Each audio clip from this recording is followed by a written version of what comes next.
Monday Hollywood box office and updates episode కి మీకు స్వాగతం.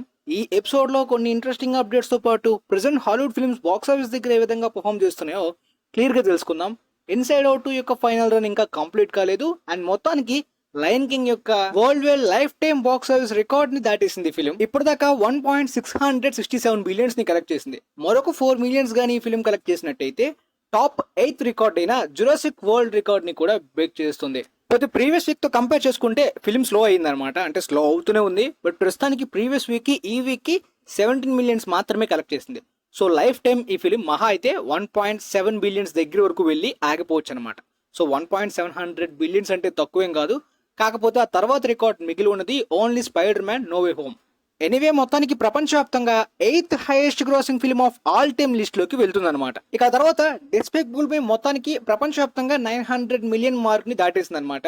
ప్రీవియస్ వీక్ కి ఈ వీక్ కి ఇంకా 29 మిలియన్స్ యాడ్ చేసుకుందంటే ఫైనల్ రన్ ఇంకా అయిపోలేదు. అనుకున్నట్టే 950 మిలియన్స్ కలెక్ట్ చేస్తుంది. సో యానిమేటెడ్ యొక్క లాంగ్ రన్ పొటెన్షియల్ తో పాటు ఈ ఫ్రాంచైజ్ కూడా అప్కమింగ్ గా గట్టిగా వాడుకుంటే సో యానిమేటెడ్ జానర్స్ లో ఇంకా ఎక్కువ ఫ్యామిలీస్ అండ్ క్రౌడ్ ని పుల్ చేయొచ్చు అనమాట ప్రపంచవ్యాప్తంగా ఫైనల్ రన్ లో. ఆ తర్వాత ట్విస్టర్స్ యొక్క ఫైనల్ రన్ ఇంకా కంప్లీట్ అవ్వలేదు అనమాట. ప్రీవియస్ వీక్ కి ఈ వీక్ కి స్టిల్ ఈ ఫిలిం 11 మిలియన్స్ ఎక్స్ట్రాగా యాడ్ చేసుకుంది. న్యూ ఫిలిమ్స్ వస్తూనే ఉన్నాయి, స్క్రీన్స్ అలా షిఫ్ట్ అవుతూ ఉన్నాయి. బట్ ట్విస్టర్స్ కి నార్త్ అమెరికాలోని ఉండాల్సిన screens and demand and crowd అలా వస్తూనే ఉన్నారనమాట. సో క్లాష్ లేకుండా ఏ ప్రాబ్లం లేకుండా సోలోగా వచ్చుంటే ఫిలిం యొక్క ఫుల్ పొటెన్షియల్ ఇంకా గట్టిగా ఉండేది అనమాట నార్త్ అమెరికా మీద. సో పోతే ఇప్పటిదాకా ప్రపంచవ్యాప్తంగా ఈ ఫిలిం 359 మిలియన్స్ ని కలెక్ట్ చేసింది. ఇక ప్రాఫిట్స్ గురించి చెప్పినట్టే నార్త్ అమెరికాలోని 260 మిలియన్స్ కలెక్ట్ చేసిన ఈ ఫిలిం అక్కడ profits tax and current bill తీసేసిన తర్వాత డొమెస్టిక్ గానే 156 మిలియన్స్ ప్రాఫిట్ నార్త్ అమెరికా నుండే వచ్చేసే. బడ్జెట్ పెట్టిందంతా కూడా నార్త్ అమెరికా ప్రాఫిట్స్ లోనే వచ్చేసాయి. ఇక ఇంటర్నేషనల్ గా 98 మిలియన్స్ కలెక్ట్ చేసిన ఈ ఫిలిం అక్కడ ట్యాక్స్ అండ్ కరెంట్ బిల్ అంతా తీసేసిన తర్వాత మిగిలింది 39 మిలియన్స్ అనమాట ప్రాఫిట్. సో ఇక్కడ ఇంటర్నేషనల్ అండ్ డొమెస్టిక్ రెండు ప్రాఫిట్స్ కలుపుకున్న తర్వాత ప్రపంచవ్యాప్తంగా ఈ ఫిల్మ్ కి వచ్చిన ప్రాఫిట్స్ 195.4 మిలియన్స్ అనేది మొత్తం స్టూడియోస్ కి వెళ్తుంది అనమాట. ప్రపంచవ్యాప్తంగా వచ్చిన గ్రాస్ నుండి తీసేసిన ప్రాఫిట్స్ లో వాళ్ళకి ఇంత వెళ్తుంది. వాళ్ళు బడ్జెట్ 155 మిలియన్స్ పెట్టారు కాబట్టి ఆ 155 మిలియన్స్ బడ్జెట్ ని తీసేస్తే వాళ్ళకి మిగిలిన ప్రాఫిట్ అయితే $40.5 మిలియన్ అనేది థియేట్రికల్ ప్రాఫిట్ అనమాట. ఆ తర్వాత OTT, video on demand, streaming వీటి ద్వారా ఎక్స్ట్రా ప్రాఫిట్స్ వస్తే థియేట్రికల్ గా వచ్చిన ప్రాఫిట్ ఇది. ఇక ఆ తర్వాత డెడ్ పూల్ అండ్ వుల్వరిన్ ప్రపంచవ్యాప్తంగా ఇప్పటిదాకా 1.262 బిలియన్స్ ని కలెక్ట్ చేసింది. ప్రీవియస్ వీక్ కి ఈ ఫిల్మ్ కలెక్ట్ చేసింది 50 మిలియన్ అనమాట. అంటే కొద్దిగా 50 మిలియన్ అంటే స్లో అయిందని చెప్పుకోవాలి. మనం డిస్పెక్టబుల్ మీ 4th పార్ట్ తో కంపేర్ చేస్తే అది ఈ వీక్ లోనే మనకి 29 మిలియన్స్ కలెక్ట్ చేసింది కాబట్టి కొద్దిగా స్లో అయ్యే అంశం అయితే కనిపిస్తుంది ఫిలిం కి. ముఖ్యంగా అది కూడా కొత్త ఫిలిమ్స్ యొక్క రిలీజ్ అవ్వడం, స్క్రీన్స్ షిఫ్ట్ అవ్వడం అండ్ ఇప్పటికే కావాల్సినంత కలెక్షన్స్ వచ్చేసాయి అనమాట. క్లాష్ పెద్దగా లేదనమాట. లాస్ట్ మంత్ అంతా ఖాళీగా ఉండడం వలన సమ్మర్ నుండి ఇప్పటిదాకా ఒకటే బ్యాటింగ్. ఇండియాలో గ్రాస్ అయితే అలానే ఉంది. పోతే ఇక ఫిలిం యొక్క ఫైనల్ ప్రాఫిట్స్ అనేవి మరికొన్ని రోజుల్లోనే ఫిలిం యొక్క ఫైనల్ రన్ కంప్లీట్ కాబోతుంది. చాలా మంది ప్రొడిక్షన్స్ ప్రకారం 1.3 బిలియన్ దాటొచ్చు అంటున్నారు. పోతే డొమెస్టిక్ గా ఈ ఫిలిం ప్రాఫిట్స్ 361.8 మిలియన్స్ కలెక్ట్ చేసింది. గ్రాస్ ప్రకారం 603 మిలియన్స్ కలెక్ట్ చేసింది అలౌన్ గా డొమెస్టిక్ గా. ఆ రేటెడ్ లో ఇది చాలా పెద్ద రికార్డ్. అందులో మిగిలిన ప్రాఫిట్ ఇది. ఇక ఇంటర్నేషనల్ ప్రాఫిట్స్ లో 263.3 మిలియన్స్ ని కలెక్ట్ చేసింది అనమాట ప్రాఫిట్స్ ప్రకారం ఇది. ఇక వరల్డ్ వైడ్ ప్రాఫిట్స్ లో 625.1 మిలియన్స్ ని కలెక్ట్ చేసింది అనమాట ప్రాఫిట్స్. అయితే ఇందులో ప్రొడక్షన్ కాస్ట్ అండ్ ప్రమోషన్స్ ఇవన్నీ ఎక్స్ట్రాగా అవన్నీ కలుపుకొని తీసేస్తే 300 మిలియన్స్ వచ్చింది ఫిలిం కి. ఆ కాస్ట్ అంతా తీసేసిన తర్వాత మిగిలిన ప్రాఫిట్స్ థియేట్రికల్ గా 325.1 మిలియన్స్ అనేది థియేటర్స్ నుండి థియేట్రికల్ ప్రాఫిట్ గా స్టూడియోస్ కి వెళ్తుంది. ఆ తర్వాత వీడియో, ఓటీటీ, స్ట్రీమింగ్ వీటి ద్వారా ఇంకా ఎక్స్ట్రా వస్తుంది. ఇక ఆ తర్వాత film Longlegs independent neo noir crime horror thriller అయిన ఈ ఫిలిం క్రిటికల్ ఎక్లైమ్డ్ గా రీసెంట్ టైమ్స్ లో 102.7 మిలియన్స్ ని ప్రపంచవ్యాప్తంగా కలెక్ట్ చేసి ఇండిపెండెంట్ గా వస్తున్న ఫిలిమ్స్ లోని రికార్డ్ ని క్రియేట్ చేసింది అనమాట. ఈ ఫిలిం యొక్క రివ్యూ కూడా ఆల్రెడీ మన లెటర్ బాక్స్ డి ఇన్స్టాలో పోస్ట్ చేశాను. కొద్దిగా కొన్ని ఫిలిమ్స్ కి రెగ్యులర్ గా వస్తున్న వాటికి వీడియోస్ చేయనప్పుడు లెటర్ బాక్స్ డి ఆర్ ఇన్స్టాలో పోస్ట్ చేస్తూ ఉంటాను అనమాట. ఇక ఆ తర్వాత మిడ్ నైట్ శ్యామ్లన్ గారి ట్రాప్ ఈ ఫిలిం కూడా మొత్తానికైతే హెచ్డి వచ్చేసింది అనమాట వీడియో ఆన్ డిమాండ్ లోకి. తర్వాత చూడాలి, చూసి రివ్యూ పెడతాను. ఓవరాల్ గా మొత్తానికి ఫిలిం కి నెగిటివ్ రెస్పాన్స్ అండ్ మొత్తం రివ్యూస్ గానీ ఆడియన్స్ టాక్ గానీ అంతా అలా వచ్చినప్పటికీ ప్రపంచవ్యాప్తంగా 73 మిలియన్స్ దాటి ఈ film profit almost break even దగ్గర వరకు వచ్చేసింది. అంటే ప్రాఫిట్స్ రాలేదు, లాస్ కూడా మిగల్చకుండా ఆల్మోస్ట్ బ్రేక్ ఈవెన్ వరకు వచ్చేసింది. సో ఎమ్నెట్ శ్యామ్లన్ గారు ఆయన కమర్షియల్ పొటెన్షియల్ ని నెక్స్ట్ ఫిలిం తో అయినా సరిగ్గా వాడుకొని కంబ్యాక్ ఇవ్వాలి. ఇక ఇట్ ఎండ్స్ విత్ అస్ అయితే నార్మల్ గా అంటే ఆ బుక్ పాపులారిటీ ఉన్న విషయం మనకు తెలిసిందే. బుక్ గురించి బాగా ప్రచారం జరుగుతుంది. ఫిలిం రిలీజ్ అయిన తర్వాత రీచ్ కూడా ప్రపంచవ్యాప్తంగా ముఖ్యంగా ఎక్కువ శాతం గర్ల్స్ పాపులేషన్ నుండి టికెట్స్ తెగుతున్నాయి. కానీ ఈ ఫిలిం పెద్ద పెద్ద కమర్షియల్ ఫిల్మ్స్ రేంజ్ లో ప్రపంచవ్యాప్తంగా కలెక్షన్స్ ని కలెక్ట్ చేస్తుంది. అంటే 300 మిలియన్ మార్క్ ని టచ్ చేసిందంటే అదొక పాపులర్ ఫ్రాంచైజ్ అయి ఉండాలి, లేదంటే హైప్డ్ సీక్వెల్, లేదంటే బిగ్ కమర్షియల్ ఫిల్మో, లేదంటే ఒక స్టార్ హీరో యొక్క సినిమా ఇలాంటివి అవుతుంటాయి అనమాట. కానీ సినిమా బుక్ పాపులారిటీ మీదే క్లియర్ గా ఇంపాక్ట్ అయితే మాత్రం ఇక్కడ కమర్షియల్ గా చూపిస్తుంది బాక్స్ ఆఫీస్ దగ్గర. ఇక ఆ తర్వాత Alien Romulus unexpected box office performance ని చూపిస్తుంది. ముందుగా అనుకున్న దాని ప్రకారం ఈ ఫిల్మ్ యొక్క బడ్జెట్ కేవలం 80 మిలియన్స్. దాంతోపాటు ఇది పాపులర్ గా కంటిన్యూషన్ తోటి ఒక హైప్డ్ సీక్వెల్ కాకుండా ఆల్రెడీ జరిగిపోయిన ఒక ప్రీక్వెల్ ఈవెంట్ లో సెట్ చేస్తున్నది. అండ్ పాపులర్ యాక్టర్స్ కాస్టింగ్ కూడా లేదు, లో బడ్జెట్ లో వస్తుంది.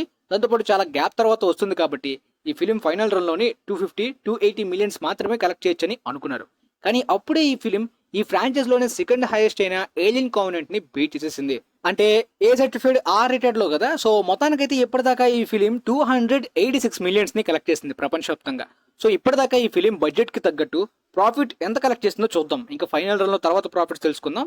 ముందుగా ఇప్పటిదాకా కలెక్ట్ చేసిన ప్రాఫిట్స్ చూసుకుందాం. డొమెస్టిక్ గా 91 మిలియన్స్ కలెక్ట్ చేసిన ఈ ఫిలిం అక్కడ థియేట్రికల్ రెంట్, కరెంట్ బిల్ ఇవన్నీ తీసేసిన తర్వాత మిగిలిన ప్రాఫిట్ 54 మిలియన్స్ దాటి. చెప్పాలంటే డొమెస్టిక్ గా ఇంకా ఎక్కువ కలెక్ట్ చేయాల్సింది, బట్ ఆర్ రేటెడ్ కాబట్టి. బట్ ఇంటర్నేషనల్ గా ఈ ఫిలిం అనుకున్న దానికన్నా ఎక్కువ కలెక్షన్స్ కలెక్ట్ చేస్తుంది ఇంటర్నేషనల్ గా చాలా కంట్రీస్ లో. అలా ఓవర్సీస్ లో 196 మిలియన్స్ కలెక్ట్ చేసిన ఈ ఫిలిం కి అక్కడ ట్యాక్స్ గానీ, థియేట్రికల్ రెంట్ గానీ అవన్నీ తీసేసిన తర్వాత మిగిలిన ప్రాఫిట్స్ 78 మిలియన్స్ మాత్రమే. ఎందుకంటే ఇంటర్నేషనల్ కంట్రీస్ లోని ట్యాక్స్ ఎక్కువ కట్టుద్ది. ఏ ఫిలిం కైనా వాళ్ళ సొంత కంట్రీలో ట్యాక్స్ తక్కువ, అదర్ కంట్రీస్ లో ట్యాక్స్ ఎక్కువ కట్టుతుంది.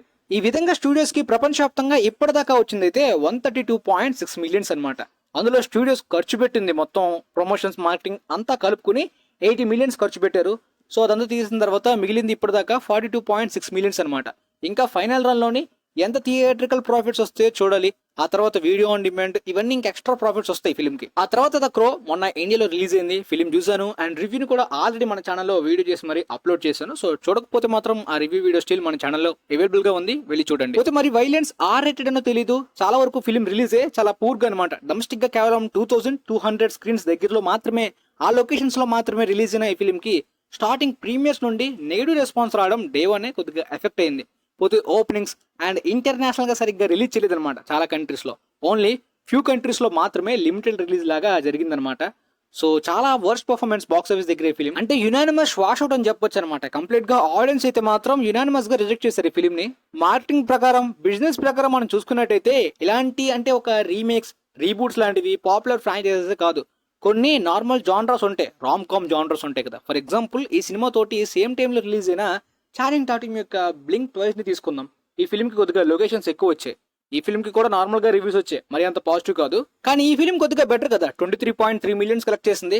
ఫైనల్ రన్ లోని 40 మిలియన్స్ కలెక్ట్ చేస్తే ప్రాఫిట్స్ వచ్చేస్తాయి ఈ ఫిల్మ్ కి. ఇక అప్డేట్ విషయానికి వస్తే జార్జ్ క్లూనీ గారు, బ్రాడ్ పిట్ గారు కలిసి యాక్ట్ చేసిన వుల్వ్స్ ఫిల్మ్ రీసెంట్ గా వెనిస్ లోని ఫిల్మ్ ఫెస్టివల్స్ లోని ప్రీమియర్స్ జరుపుకుందనమాట. పోతే అక్కడ వీళ్ళిద్దరిని కూడా కొంతమంది ఇంటర్వ్యూస్ అయితే శాలరీస్ గురించి అడిగారు. వీళ్ళు ఈ ఫిల్మ్ కి శాలరీస్ ఎక్కువగానే తీసుకున్నారు. అంటే ముందు ఈ ఫిల్మ్ ని థియేట్రికల్ గానే రిలీజ్ చేద్దామని అనుకున్నారు గైస్. కాకపోతే డిలే అవడం, కొన్ని అనివార్య కారణాల వల్ల ఈ ఫిల్మ్ ని డిస్ట్రిబ్యూటర్స్ యాపిల్ టీవీ తీసుకోవడం వల్ల ఓటీటీ రిలీజ్ చేస్తున్నారు. కానీ వీళ్ళిద్దరూ 35 మిలియన్స్ సెపరేట్ గా శాలరీస్ అయితే ఈ ఫిల్మ్ కి తీసుకున్నారు. ఆన్లైన్ లో కొంతమంది నెగిటివ్ గా కూడా రెస్పాండ్ అయ్యారు అనమాట. అంటే పెద్ద పెద్ద ఫ్రాంచైజ్ సీక్వెల్స్ కి తీసుకుంటున్న యాక్టర్స్ వీళ్ళు నార్మల్ డ్రామాకి ఓటీటీ ఫిల్మ్ కి ఎంత శాలరీస్ తీసుకోవడం ఏంటి అన్నట్టు మాట్లాడారు. మరి ఇంటర్వ్యూస్ అడిగినప్పుడు మాత్రం వీళ్ళు మాత్రం అంత తీసుకోలేదు, అదంతా కూడా ఏదోదో చెప్పుకుంటున్నారు ఆన్లైన్ లో అన్నట్టు ఇగ్నోర్ చేసినట్టు మాట్లాడారు. పోతే డైరెక్టర్ జాన్ వాట్స్, అదే నోవే హోమ్ డైరెక్ట్ చేసిన జాన్ వాట్స్ ఈ ఫిల్మ్ కి కూడా డైరెక్టర్. ఆయన హెల్త్ బాగాలేదంట, కోవిడ్ అంట, ప్రీమియర్ కి అయితే అటెండ్ అవ్వలేకపోయారు. ఆ తర్వాత స్మైల్ సీక్వెల్ స్మైల్ 2 ఫిల్మ్ కి సంబంధించి న్యూ పోస్టర్ రిలీజ్ చేశారు. రేపు ట్రైలర్ కూడా రాబోతుందంట.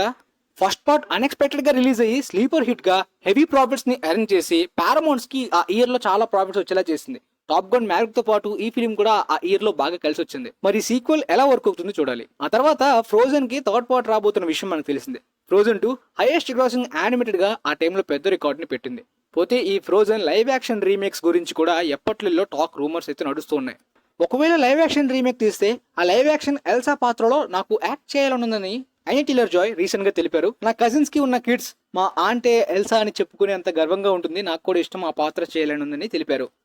ఆ తర్వాత ద బ్యాట్మ్యాన్ ఫ్రాంచైజ్ ని మెల్లికి ఒక separate stand alone franchise universe లాగా ఎక్స్పాండ్ చేస్తూ ఉన్న విషయం మనకు తెలిసిందే. వెబ్ సిరీస్ కూడా మ్యాట్రూస్ ప్లాన్ చేశాడు.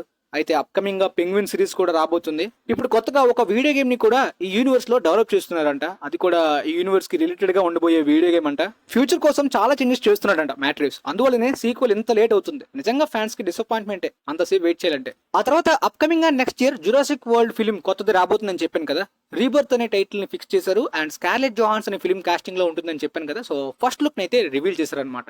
సో ఈ జురాసిక్ వరల్డ్ రీబర్త్ అనేది అఫీషియల్ గా అనౌన్స్మెంట్ జరిగిపోయింది. ఇప్పటిదాకా రూమర్స్ న్యూస్ వస్తున్న విషయమే, కానీ ఇప్పుడు అఫీషియల్ గా అనౌన్స్మెంట్ జరిగింది. నెక్స్ట్ ఇయర్ సమ్మర్ కి జూలై టైంలో రిలీజ్ కాబోతుంది. సో సూపర్ మ్యాన్, దాంతో పాటు మంత్ ఎండింగ్ కి ఫెంటాస్టిక్ ఫోర్ ఫస్ట్ స్టెప్స్ తోటి ఇప్పుడు ఈ ఫిల్మ్ కూడా క్లాష్ లో మళ్ళీ ఎప్పుడు జరుగుతున్నట్టే దరిద్రంగా హాలీవుడ్ లో క్లాష్ అయితే జరుగుతుంది. సోలోగా వస్తే ఈ 3 ఫిల్మ్స్ కి గట్టి బాక్స్ ఆఫీస్ వచ్చే పొటెన్షియల్ ఉంది. కానీ ఒకే మంత్ లో ఏం ప్రాబ్లం జరుగుతుందో చూడాలి. ఇక గెరెత్ ఎడ్వర్డ్స్ డైరెక్షన్ కాబట్టి నమ్మకాలు అయితే గట్టిగా ఉన్నాయి. ప్లాట్ ప్రకారం మిగిలి ఉన్న ఐలాండ్ లోని ఒక సీక్రెట్ మిషన్ లాంటిది అనమాట. అయితే ఆ సీక్రెట్ ఐలాండ్ లోని ఒక సీక్రెట్ సినిస్టర్ ఇప్పటిదాకా తెలియదు అయితే మాత్రం ప్రపంచానికి ఈ ఫిల్మ్ లో రివీల్ కాబోతుంది. సో ఆ జెనెటిక్ డ్రగ్ గురించి, అది హ్యూమన్ కైండ్ ని సేవ్ చేసేలాంటి ఒక మిరాక్లస్ టైప్ అనమాట. సో ఆ మిషన్ గురించి వెళ్ళబోతున్నప్పుడు ఈ ఈవెంట్స్, గెరెత్ ఎడ్వర్డ్స్ చాలా మంచి డైరెక్టర్. హారర్ వైబ్స్ అయితే ఖచ్చితంగా ఈ ఫ్రాంచైజ్ లో తిరిగి తీసుకొచ్చి కంటెంట్ పరంగా కూడా మంచి ఫిల్మ్ ఇవ్వగలడని నమ్మకం ఉంది. సో రాడ్ ఫిల్మ్స్ కి అంత బాక్స్ వచ్చి ఈ ఫ్రాంచైజ్ కి ఈసారి ఇంకా గట్టి పొటెన్షియల్ ఉంది. ఆ తర్వాత మిచెలియో అవతార్ కాస్టింగ్ లో జాయిన్ అయిన విషయం మనకు తెలిసిందే. రీసెంట్ గా రివీల్ అయింది ఏంటంటే అప్కమింగ్ రాబోతున్న థర్డ్ పార్ట్ లో ఆమె ఉండట్లేదంట. ఆమె క్యారెక్టర్ కి ఎక్కువ స్కోప్ అనేది 4th and 5th పార్ట్ లో ఉండబోతుందండి చెప్పారు. థర్డ్ పార్ట్ అంటే పర్లేదు, వెంటనే మనం చూసేయచ్చు అనమాట. అందులో కొత్త యాంగిల్ అనేది ఈ ఫ్రాంచైజ్ లో ఉండబోతుంది. కానీ 4th and 5th పార్ట్ ఇంకా కొత్త యాంగిల్స్ ని ఫ్రాంచైజ్ కి తిరిగి తేబోతున్నాయి. కానీ ఆ పార్ట్స్ గురించి మనం చాలా ఎక్కువసేపు వెయిట్ చేయాలన్నమాట. మొన్న జరిగిన స్ట్రైక్స్ వల్ల చాలా వరకు పెండింగ్ వర్క్స్ ఉండిపోయాయి అనమాట 4th and 5th పార్ట్ కి. అది కొద్దిగా ఎక్కువ టైం తీసుకునే అవకాశం ఉంటుంది కాబట్టి ఆ 2 పార్ట్స్ రావడానికి కొద్దిగా ఎక్కువ టైం పడుతుంది. థర్డ్ పార్ట్ ఫాస్ట్ గా నెక్స్ట్ ఇయర్ వచ్చేస్తుంది. ఆ తర్వాత డైరెక్టర్ జేజే అబ్రహామ్స్ గారు అతని నెక్స్ట్ ఫిలిం గ్లెన్ పవల్ తో అని చెప్పి మనకి రీసెంట్ గా తెలిసింది కదా. ఆ ఫిలిం లో జెనా ఆర్టెగా కూడా కాస్టింగ్ లో జాయిన్ అయినట్టు రీసెంట్ గా న్యూస్ వచ్చింది. అయితే ఇప్పుడు మనకు తెలిసింది ఏంటంటే ఆయన ప్రొడక్షన్ కంపెనీ వార్నర్ బ్రోస్ తోటి అప్కమింగ్ గా మరొక ఫిలిం అండ్ టీవీ తోటి ఎక్స్ట్రా డీల్ ని పెంచుకుంటున్నట్టు తెలుస్తుంది. సో అప్కమింగ్ ఆయన తీయబోయేది గ్లెన్ పవల్ తోటే కాబట్టి ఆ ఫిలిం వార్నర్ బ్రోస్ తోటి ఉండే అవకాశం ఉందని ఆయన bad Robert company Warner bros ద్వారా చేసుకోబోతున్న డీల్ ద్వారా అర్థమవుతుంది. మరి చూడాలి తర్వాత అఫీషియల్ అనౌన్స్మెంట్ వస్తుందో, ఏ ప్రాజెక్ట్ చేస్తున్నారో. మోస్ట్లీ సైఫై ఫిల్మ్స్ తీస్తూ ఉంటారు ఆయన. ఆ తర్వాత బ్లేడ్ రన్నర్ ఫ్రాంచైజ్ లోని బ్లేడ్ రన్నర్ 2099 అనే ఒక మినీ సిరీస్ రాబోతున్న విషయం మనకు తెలిసిందే. మిచెలియో కూడా ఇందులో కాస్టింగ్ లోని జాయిన్ అయ్యారు. ఆమెతో పాటు హంటర్ స్కాఫర్ కూడా ఈ సిరీస్ లోని కాస్టింగ్ లో ఉంది. రీసెంట్ గా ఫ్యూరియోసాలోని యాక్ట్ చేసిన టామ్ బుర్క్ యాక్టర్ కూడా ఈ కాస్టింగ్ లోని జాయిన్ అయ్యారు అనమాట. ఇది ఒక మినీ సిరీస్ కాబట్టి ఎక్కువ ఎపిసోడ్స్ కాదు, తక్కువ ఎపిసోడ్స్ లోనే ఉండొచ్చు. ఆ తర్వాత 2026 లో రాబోయే ద హంట్ ఫర్ గోలమ్ అనే lord of the rings film గురించి మీరు చాలా మంది ఈ పాటికి వినే ఉంటారు. మన ఛానల్లో కూడా చాలా అప్డేట్స్ ని తెలిపాను. అయితే ఇంకా ఈ ఫిలిం కి సంబంధించి ప్రాపర్ స్క్రిప్ట్ అనేది ఫిక్స్ రెడీ కాలేదంట. దీని గురించి ఆయన్ మెకలన్ యాక్టర్ చెప్పారనమాట. గాండాల్ఫ్ గా ఆయన మళ్ళీ తిరిగి ఈ ఫిలింలో కనిపించబోతున్నారా అనే దాని గురించి ఒక ఇంటర్వ్యూ అడగగా ఆయన చెప్పింది స్క్రిప్ట్ ఇంకా రెడీ కాలేదు, ఇంకా నన్నేం కాస్టింగ్ చేస్తారు, సో వాళ్ళు ఫాస్ట్ గా ముందు స్క్రిప్ట్ ని కంప్లీట్ చేయాలని చెప్పి ఆయన చెప్పారు.